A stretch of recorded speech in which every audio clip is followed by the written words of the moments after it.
Welcome to my channel nursing with easy trick. तो आज हम देखने वाले हैं बीएससी नर्सिंग का पेपर कैसे लिखे।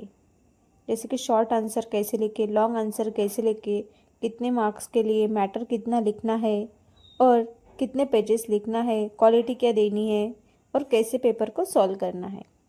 तो चलो हम स्टार्ट करते हैं। सबसे पहले हमें क्या करना पड़ता है, क्वेश्चन रीड करना है कि क्या क्वेश्चन है, क्योंकि जो भी क्वेश्चन है वो क्वेश्चन का आंसर जो है वो डिपेंड करता है the type of question. That means writing the answer is depend on the type of question, whether it is the short answer question और लॉन्ग आंसर क्वेश्चन। तो सबसे पहले हम पढ़ेंगे कि जो भी हमारा क्वेश्चन है वो कितने मार्क्स के लिए आया है और उसको कितना हमें अटेंड करना है, कितने पेजेस लिखने हैं, कितना मैटर वहाँ पे हमें लिखना है। तो वो डिपेंड करेगा हमारा जो भी आंसर है वो कितने मार्क्स का है, हमें लिखना है।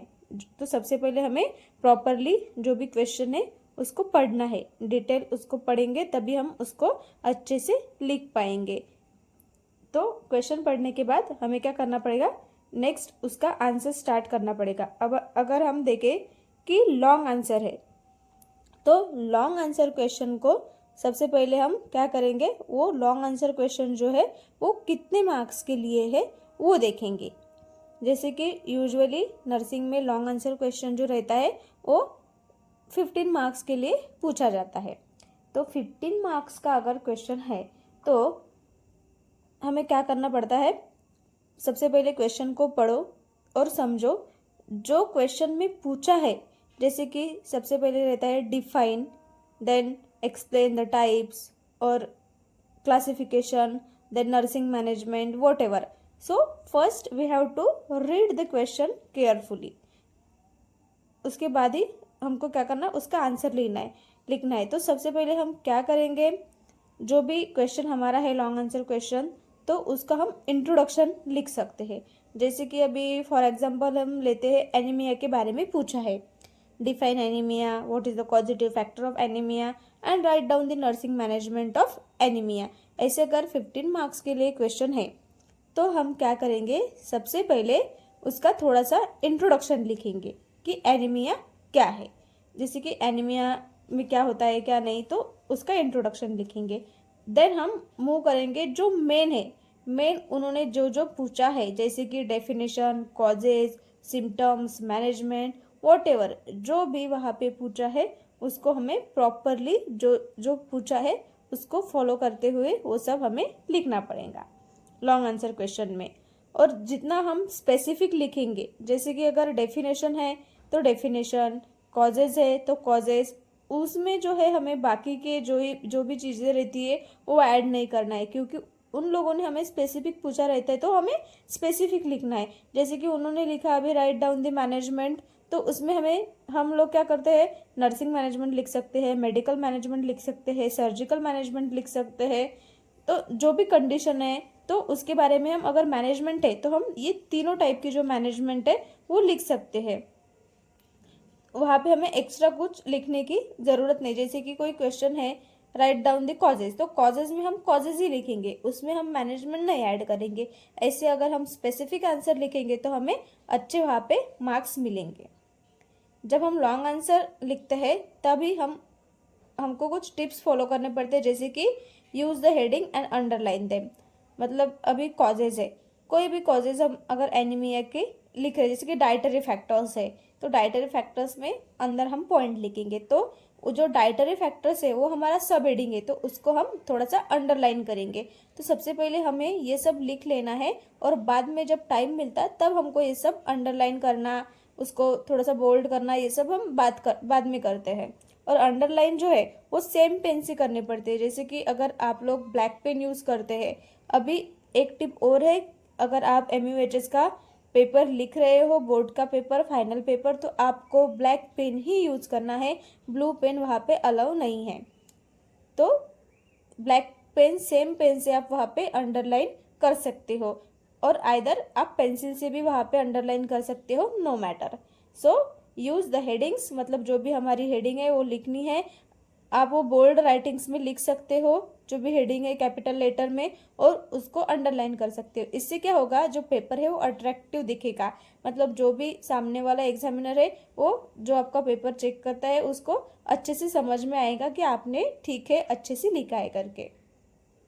Then neatly and clearly, paper जो है वो हमें नीट एंड क्लियरली लिखना है।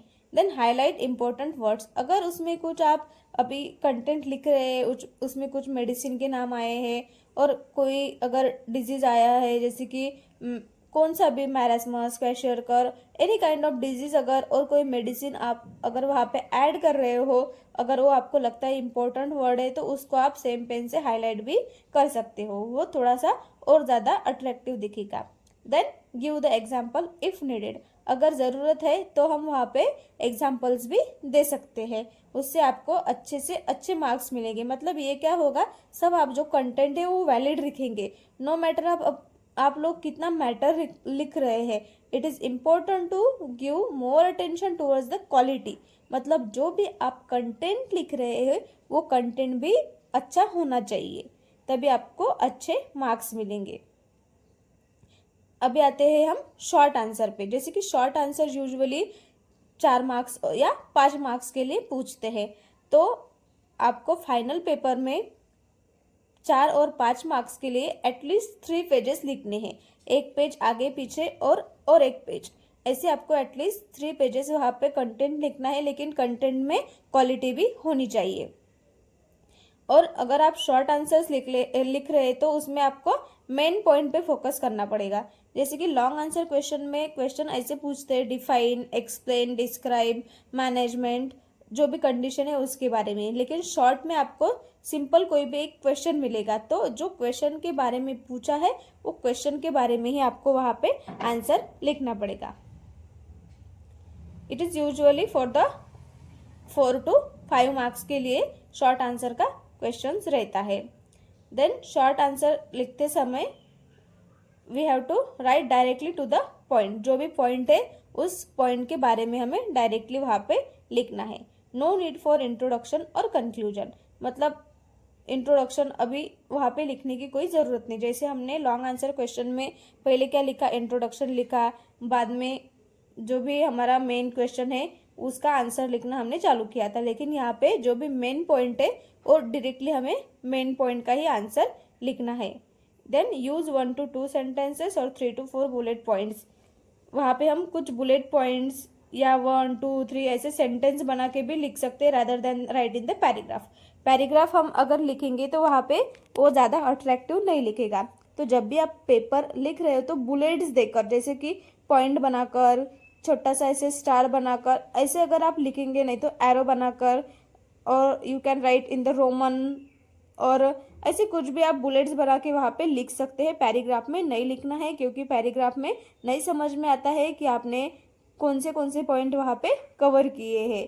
तो आप ये याद रखना कि हमेशा जो भी पॉइंट्स आप लिख रहे हो वो आपको बुलेट्स दे के ही लिखने हैं। ये हो गया हमारा शॉर्ट आंसर के बारे में। देन नेक्स्ट, अगर वेरी शॉर्ट आंसर अगर है तो वेरी शॉर्ट आंसर के लिए 2 मार्क्स के लिए वेरी शॉर्ट आंसर क्वेश्चन रहते हैं, तो उसके लिए आपको 1 पेज लिखा तो भी सफिशिएंट होगा, इनफ होगा। तो 1 पेज लिखना है और वहाँ पे भी आपको मेन जो पॉइंट है उसको ही कवर करना है, उसके बारे में इंट्रोडक्शन, कंक्लूजन और अदर मैटर लिखने की ज़रूरत नहीं है। जैसे कि आपको अगर पूछा है कि analyse the qualities of nurses, analyst बोला है तो आपको सिर्फ एनालिस्ट करना पड़ेगा। हाँ, अगर आपके पास टाइम है तो उसको आप 2 सेंटेंस में वहाँ पे एक्सप्लेन भी कर सकते हो, लेकिन उन्होंने अगर प्रॉपर क्वेश्चन पूछा है कि एनालिस्ट का मतलब just and you have to list down the qualities of nurses. Okay, got it. So this is the very short answer question.